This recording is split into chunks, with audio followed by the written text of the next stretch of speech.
Bismillahirrahmanirrahim. Assalamualaikum warahmatullahi wabarakatuh. Waalaikumsalam warahmatullahi wabarakatuh. Perkenalkan, nama saya Cantika Intan dari kelas DDT 2020 dengan NPM 202000004. Bersama rekan saya. Perkenalkan, nama saya Asti Asyifa, kelas DDT 2020 dengan NPM 202000002. Baik, di sini kami akan mempresentasikan tugas mata kuliah analisis perencanaan sistem informasi dengan tema kasus sistem informasi penjualan barang berbasis Local Area Network atau LAN. Baik, di sini saya akan membacakan latar belakang dari sistem informasi penjualan barang berbasis Local Area Network. Dalam era teknologi dan informasi yang semakin canggih dan berkembang pesat, komputer merupakan alat yang berperan penting dalam kehidupan manusia, baik dalam pekerjaan, pendidikan, maupun kehidupan sehari-hari. Komputer membantu dalam menyelesaikan berbagai pekerjaan, sehingga pekerjaan menjadi lebih mudah dan dapat dikerjakan dalam waktu yang singkat. Dengan berkembang pesatnya teknologi di era masa kini, salah satu kemudahan yang diberikan komputer adalah dengan adanya aplikasi atau perangkat lunak yang digunakan pada bidang-bidang tertentu.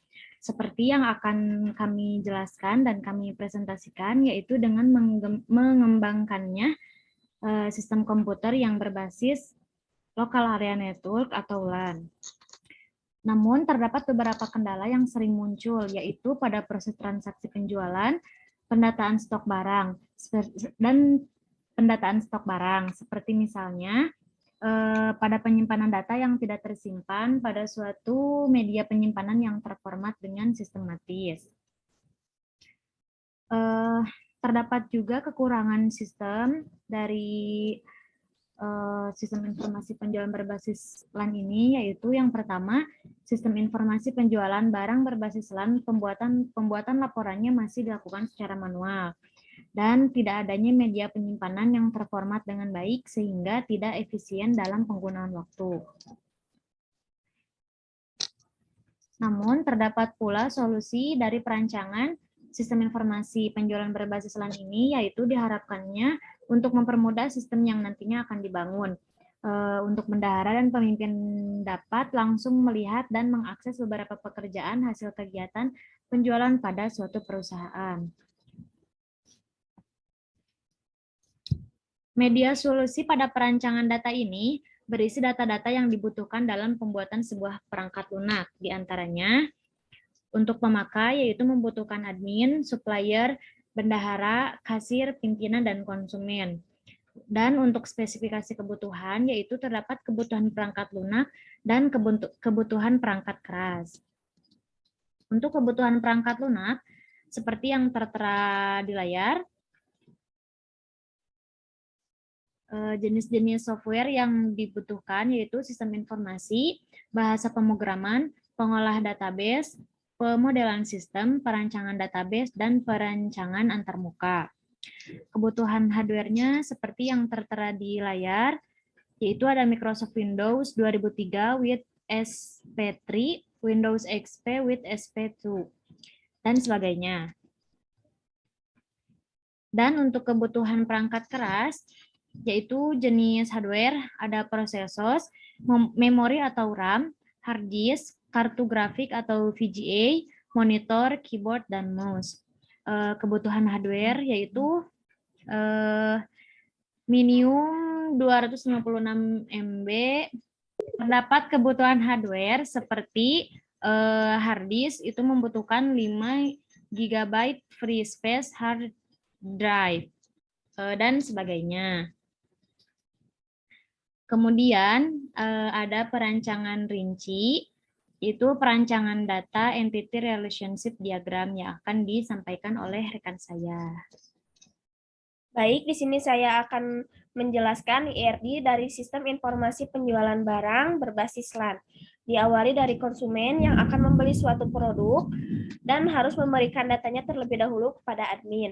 Kemudian entitas supplier akan memberikan data barang dan memberikan data supplier kepada admin untuk dikelola oleh admin dan akan dikonfirmasi ke kasir.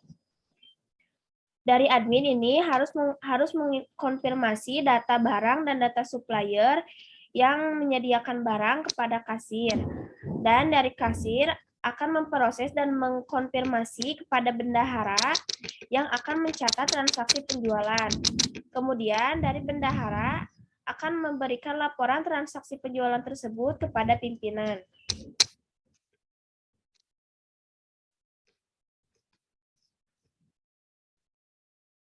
Kemudian di sini ada struktur tabel. Tabel dari sistem yang akan dibuat adalah sebagai berikut. Yang pertama ada tabel konsumen, fungsinya untuk menyimpan data konsumen. Yang kedua ada tabel admin, fungsinya untuk menyimpan data pesanan. Yang ketiga tabel supplier, fungsinya menyimpan data barang. Kemudian ada tabel kasir, fungsinya menyimpan data pesanan. Dan yang terakhir ada tabel bendahara yang berfungsi untuk menyimpan data pembelian. Kemudian di sini ada perancangan arsitektur. Berikut ini proses yang dimiliki oleh sistem informasi transaksi penjualan barang berbasis LAN. Prosesnya ada simpan data, hapus data, edit data, tambah data, cari data, dan cetak data. Kegunaannya adalah simpan data untuk menyimpan data ke dalam database, hapus data untuk menghapus data ke dalam database, kemudian edit data untuk mengedit data ke dalam database, dan tambah data untuk menambah data ke dalam database. Selanjutnya ada cari data untuk mencari data ke dalam database, dan yang terakhir ada cetak data untuk mencetak data ke dalam database. Kemudian di sini ada perancangan prosedural. Untuk menggunakan model sistem yang berbasis komputer dan dirancang secara global, perancangan sistem berikut diagram konteks yang terdapat pada sistem informasi penjualan barang. Berikut adalah gambar konteks diagram sistem informasi penjualan barang berbasis LAN. Sistem informasi penjualan terdiri dari 6 entitas, yaitu konsumen, supplier, admin, kemudian kasir, bendahara, dan pimpinan. Entitas konsumen memberikan data konsumen kepada sistem penjualan. Entitas admin juga memberikan data supplier. Entitas admin juga memberikan data barang kepada sistem penjualan. Kemudian entitas supplier juga memberikan data supplier kepada entitas penjualan. Kemudian di sini entitas kasir memberikan data penjualan kepada sistem penjualan. Kemudian bendahara kemudian entitas penjualan memberikan laporan stok barang kepada bendahara dan juga laporan penjualan kepada bendahara. Di sini entitas pimpinan hanya menerima laporan penjualan dari sistem informasi penjualan.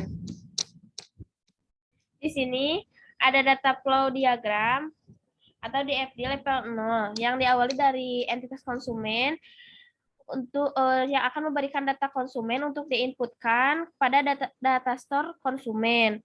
Kemudian ada entitas supplier memberikan data supplier untuk diinputkan ke dalam tabel supplier dan disimpan pada data store supplier. Kemudian ada entitas admin memberikan data barang untuk diinputkan ke dalam tabel barang dan disimpan pada data store barang. Kemudian data pembelian dari entitas supplier, data store barang, dan data store supplier digunakan untuk melakukan transaksi pembelian dan diinputkan ke dalam tabel pembelian dan disimpan pada data store beli.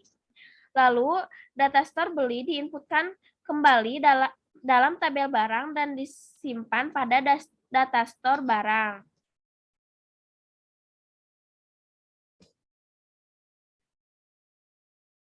Selanjutnya, data penjualan dari entitas kasir. Database konsumen dan data store stok barang digunakan untuk melakukan pendataan transaksi penjualan dan diinputkan ke dalam tabel jual. jual. Dari transaksi penjualan akan menghasilkan nota yang diberikan ke entitas konsumen dan entitas kasir. Lalu data store jual input diinputkan kembali dalam tabel barang dan disimpan dalam data store barang. Kemudian ketiga data store yaitu data store barang, data store beli dan data store jual digunakan untuk proses pembuatan laporan.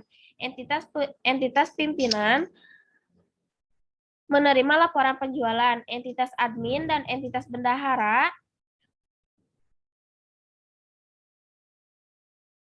menerima laporan stok barang dan laporan penjualan untuk disimpan sebagai bukti kegiatan penjualan sekaligus sebagai arsip. Kemudian di sini ada data flow diagram atau DFD level 1 yang diawali dengan proses pembuatan laporan stok barang. Yang diperlukan adalah database store barang. Lalu laporan stok barang diserahkan kepada entitas admin dan entitas bendahara. Untuk proses pembuatan laporan penjualan diperlukan data store beli dan data store jual. Kemudian diserahkan kepada entitas bendahara dan juga entitas pimpinan dan disimpan sebagai arsip oleh entitas bendahara.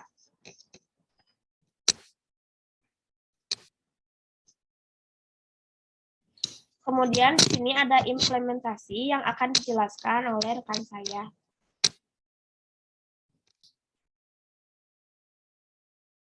Baik, akan saya lanjutkan. Lanjut ke implementasi. Berikut ada gambar 1, yaitu tampilan form login. Pada form login gambar 1 terdapat nama user dan kata sandi yang harus diisi oleh user jika ingin menggunakan aplikasi ini. Setelah user memasukkan nama dan kata sandi, maka akan diperiksa apakah nama dan kata sandi tersebut benar atau salah. Kemudian gambar kedua yaitu tampilan menu utama. Menu utama pada gambar kedua pada aplikasi penjualan barang terdiri dari 6 menu utama yang mempunyai fungsi masing-masing, yaitu sebagai sarana dalam pengelolaan data dan proses transaksi penjualan. Menu pertama adalah master data yang menampilkan pilihan untuk input data konsumen, input data barang, input data supplier, dan ganti kata sandi. Kemudian yang kedua adalah proses transaksi penjualan, transaksi pembelian, dan piutang. Selanjutnya, nomor 3 dan seterusnya seperti yang tertera di layar. Lanjut.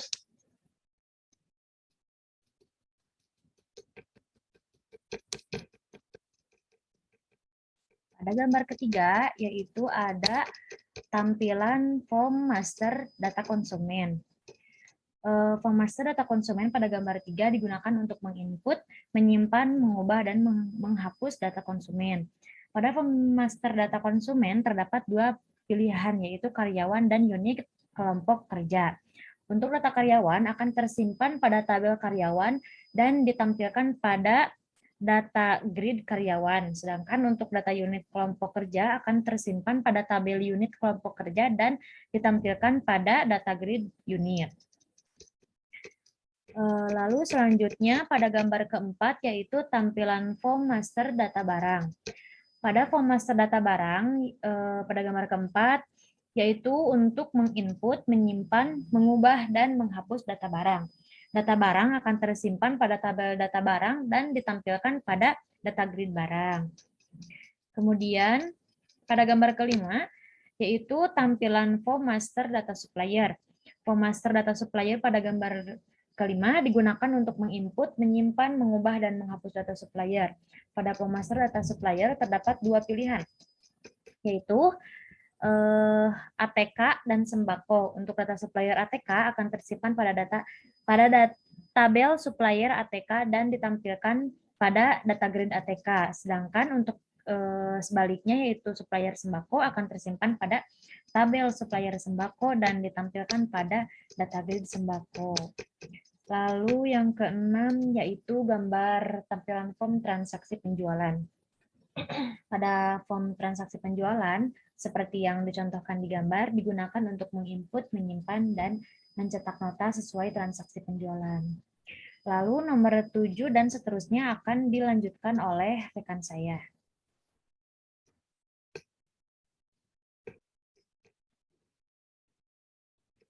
Baik, saya lanjutkan kembali untuk tampilan form nomor 7, yaitu transaksi pembelian. Form transaksi pembelian pada gambar 7 digunakan untuk menginput, menyimpan, dan mencetak faktur sesuai transaksi pembelian. Kemudian, ada tampilan form pelunasan hutang. Form pelunasan hutang konsumen digunakan untuk menginput, menyimpan, dan mencetak bukti pelunasan sesuai transaksi pembayaran hutang. Selanjutnya, ada form tampilan laporan stok barang.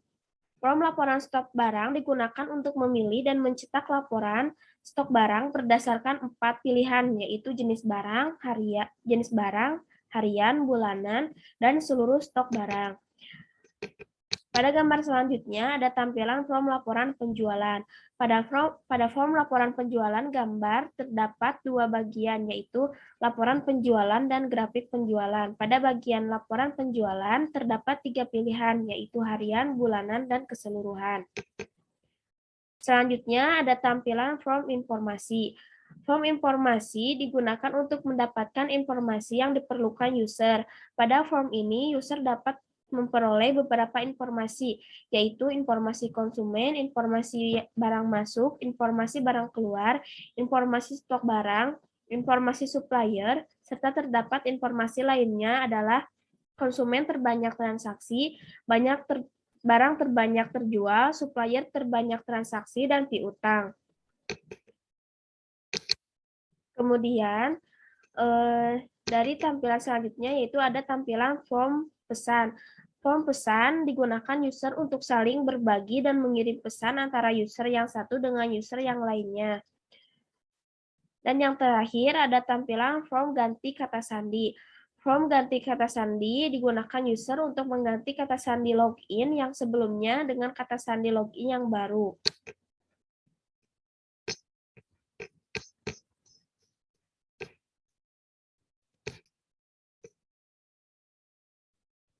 Kemudian di sini ada kesimpulan.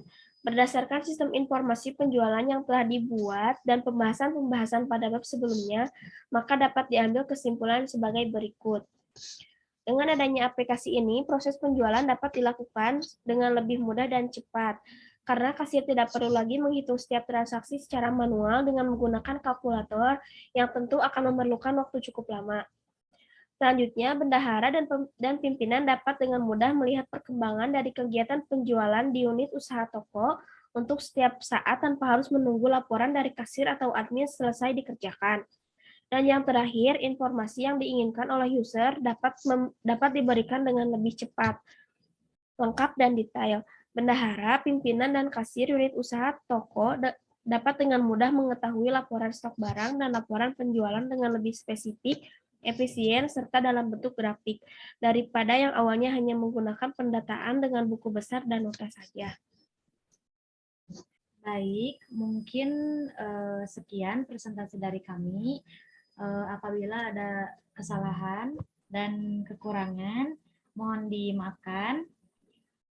Sekian dari kami. Wassalamualaikum warahmatullahi wabarakatuh.